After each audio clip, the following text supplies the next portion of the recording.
আপনার সন্তান অবাধ্য, কথা শোনে না, এই নিয়ে আপনার রাতের ঘুম উড়ে গেছে।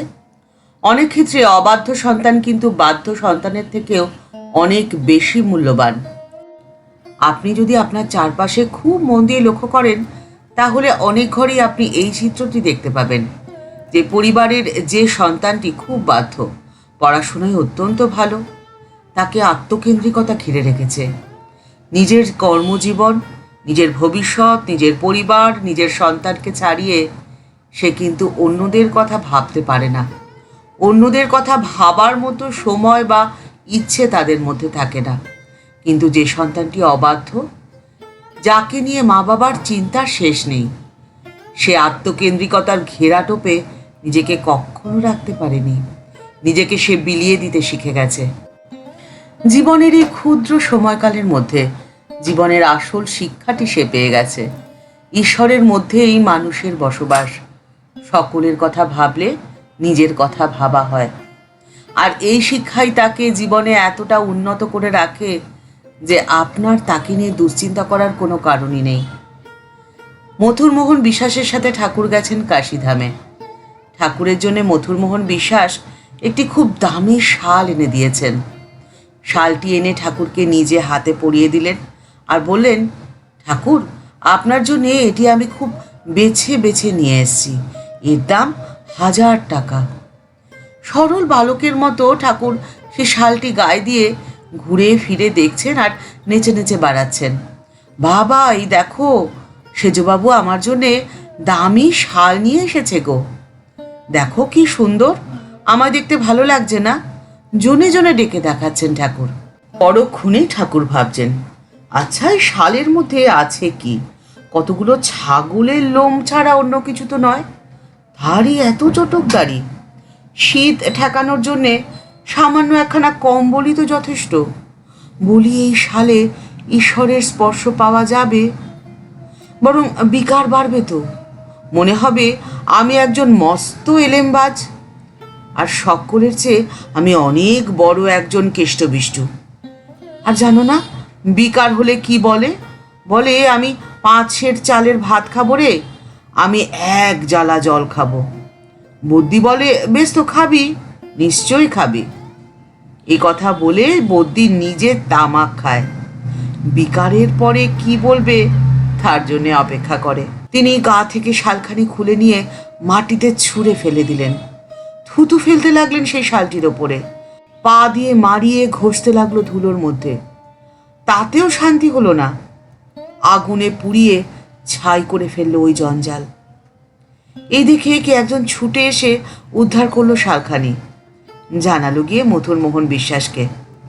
সব কথা শুনে মথুরবাবু বললেন, বেশ করেছে, ঠিক করেছে, আমি যেমনটি চেয়েছিলাম তাই তো করেছে। জীবনের সফলতা যেমন বড় চাকরি, ভালো বাড়ি দিয়ে মাপা যায় না, ঠিক সেভাবেই কে ধনী আর কে দরিদ্র তাও মাপা যায় না অর্থের মাপকাঠিতে।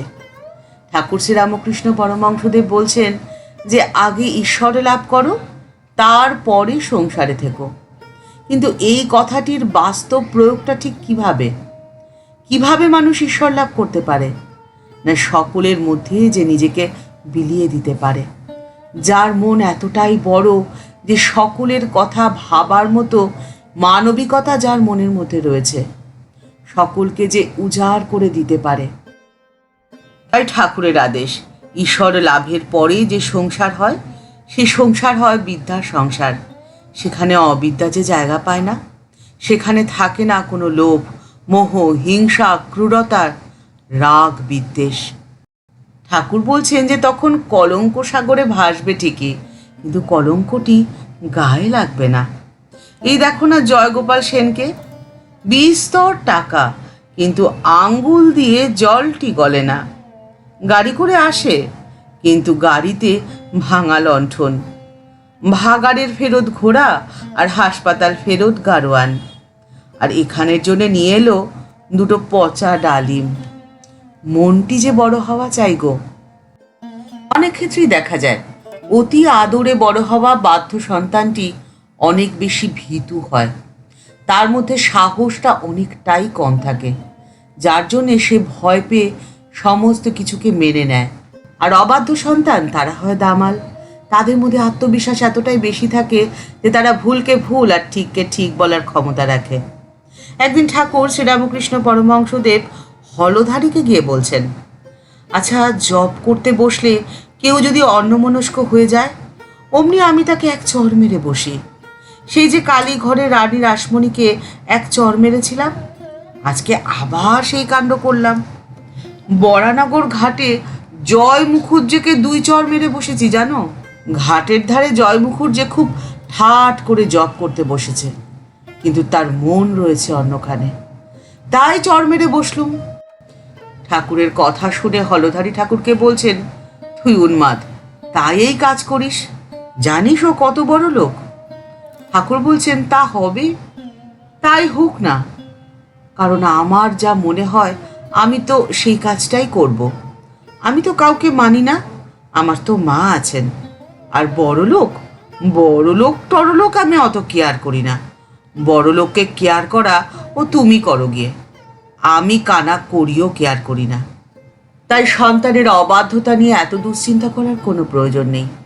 ঠাকুরের নির্দেশ মতো এটি লক্ষ্য রাখা অত্যন্ত দরকার, যেন আপনার সন্তানকে অবিদ্যা স্পর্শ করতে না পারে।